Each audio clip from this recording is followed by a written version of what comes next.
안녕하세요. 오늘은 성경 이사야 60장을 함께 좀 깊이 들여다보겠습니다. 네, 이게 깊은 어둠 속에서 호련히 빛을 발하는 예루살렘의 미래, 그 눈부신 영광에 대한 이야기인데요.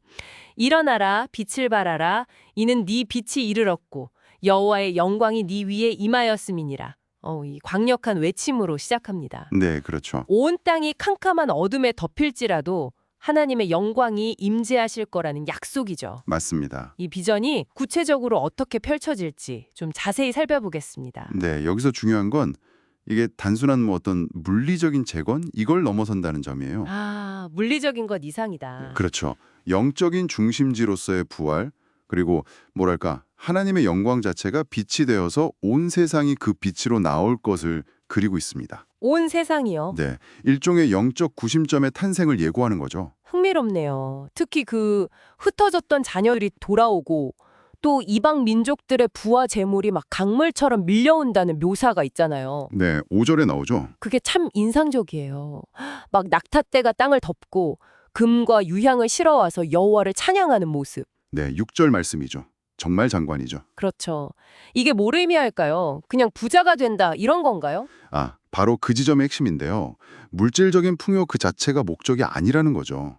목적이 아니다. 네, 이 모든 재물과 자원은 결국 여호와의 제단을 더 풍성하게 하고 그분의 이름을 높이고 그 영광을 드러내는데 사용될 거라는 겁니다. 그렇군요. 과거에 고통도 겪고 하나님의 어떤 연단도 있었잖아요. 네, 그 이후에 주어지는 회복과 은혜의 표현인 셈이죠. 네. 9절에도 내가 너를 여호와롭게 하였음이라는 말씀처럼 이 모든 영광의 진짜 근원은 하나님 자신이라는 걸 분명히 하고 있어요.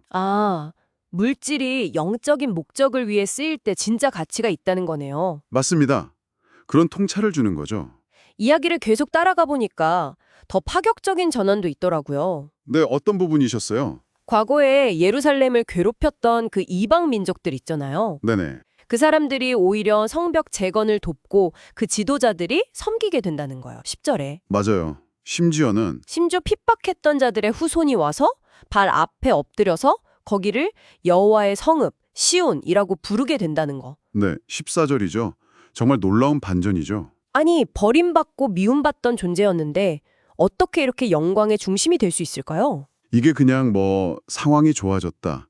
이 정도가 아니라 존재 자체가 본질적으로 변화하는 걸 말해요. 본질적인 변화요? 네, 17절에 보면 비유가 나오잖아요.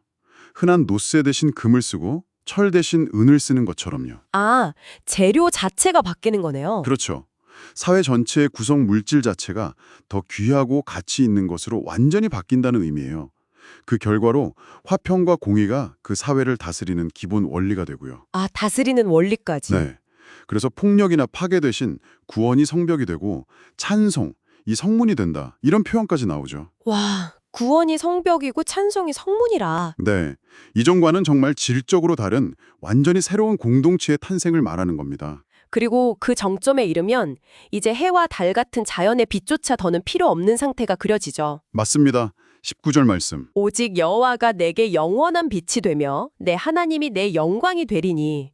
와, 이 선언이 주는 무게감이 정말 상당한데요. 그렇죠. 슬픔의 날이 완전히 끝나고 영원한 빛이 함께한다는 약속까지 이어지고요. 바로 그겁니다. 하나님과의 완전한 관계 회복, 그분의 임재 자체가 모든 빛이고 생명이고 영광의 근원이 되는 궁극적인 상태를 보여주는 거죠. 하나님 자체가 빛이 되시는 거군요. 네. 그래서 모든 백성이 의롭게 되고 하나님이 주신 땅에서 영원히 살면서 그들 자신이 하나님께서 직접 심으시고 만드신 작품으로서 그분의 영광을 드러낼 거라고 해요. 와, 백성들 자체가 하나님의 작품이 되는 거네요. 네. 그리고 이 모든 변화는 정말 상상하기 어려운 폭발적인 성장으로 이어집니다. 폭발적인 성장이요? 가장 작은 공동체가 1000명을 이루고 가장 약한 세력이 강한 나라를 이룰 정도라고 하니까요. 22절이죠. 와, 정말 엄청난데요. 그렇죠.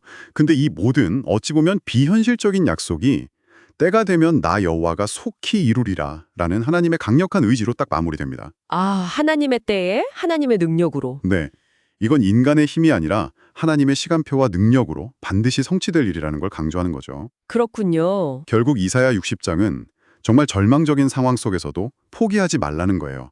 하나님의 신실하심과 능력에 근거해서 미래의 그 찬란한 영광과 완전한 회복을 아주 강력하게 선포하는 메시지입니다. 네. 어둠을 이기는 빛. 그렇죠.